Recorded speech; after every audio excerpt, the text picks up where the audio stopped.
Sumainyo ang Panginoon. At sumaiyo rin. Ang mabuting balita ng Panginoon ayon kay San Mateo. Papuri sa iyo, Panginoon. Noong panahong iyon, sinabi ni Jesus sa kanyang mga alagad, "Huwag ninyong ibigay sa aso ang bagay na banal, sapagkat kayo'y babalingan at lalapain nila pagkatapos. Huwag ninyong ihagis sa baboy ang inyong mga perlas, sapagkat yuyurakan lamang nila ang mga iyon. Kaya gawin ninyo sa inyong kapwa ang ibig ninyong gawin nila sa inyo. Ito ang kahulugan ng kautusan ni Moises at ng turo ng mga propeta. Pumasok kayo sa makipot na pintuan, sapagkat maluwag ang pintuan at malapad ang daang patungo sa kapahamakan, at ito ang dinaraanan ng marami. Ngunit makipot ang pintuan at makitid ang daang patungo sa buhay, at kakaunti lang ang nakasusumpong niyon." Ang mabuting balita ng Panginoon. Pinupuri ka namin, Panginoong Hesukristo. Isang magandang umaga po sa inyong lahat.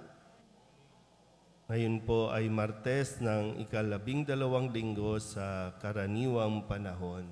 At tayo po muli ay ginagabayan ng ating mga pagbasa kung paano tayo mas magkakaroon ng maayos o tahimik na araw-araw na pamumuhay natin. Yung gabay na binibigay sa atin ngayon, gaya ng sinabi niya na gawin ninyo sa inyong kapwa ang ibig ninyong gawin nila sa inyo.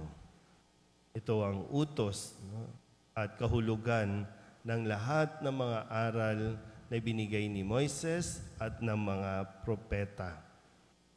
Ulitin ko po ulit, parang ito po yung tinatawag natin din na bahagi ng Golden Rule.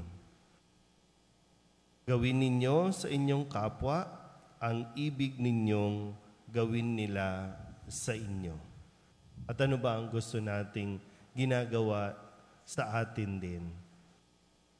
Meron ba tayong hinangad na gawan tayo ng masama? Diba ang gusto natin lagi ay yung gawan tayo ng kabutihan. At mangyayari lang din yan kung sa atin muna magsisimula ang kabutihan. At syempre, hindi na yung motivation natin na hindi tayo tutulong dahil lamang gusto natin tulungan din tayo pagdating ng araw. Kasi kung yung lang, sa simula pa lang, yun lang ang gusto natin, mali yung ating pong motivation.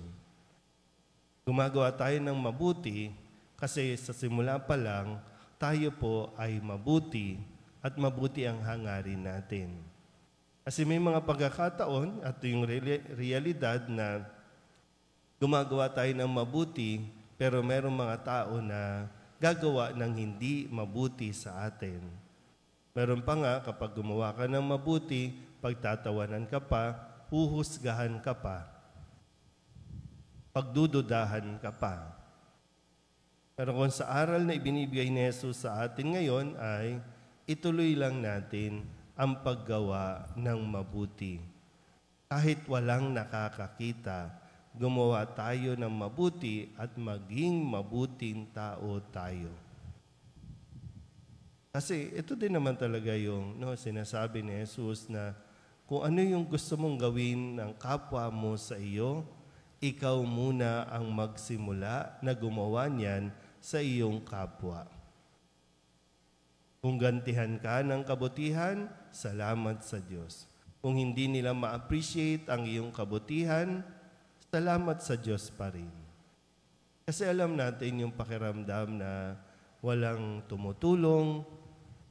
Kaya nga minsan, nararanasan natin yung mga sobrang kawalan, nararanasan natin yung mga paghihirap, hindi para pagtripan lang tayo ng Diyos, kundi para mas matuto tayo magkaroon ng simpatya sa sa nararanasan ng iba kasi alam mo kung ano ang pakiramdam ng wala.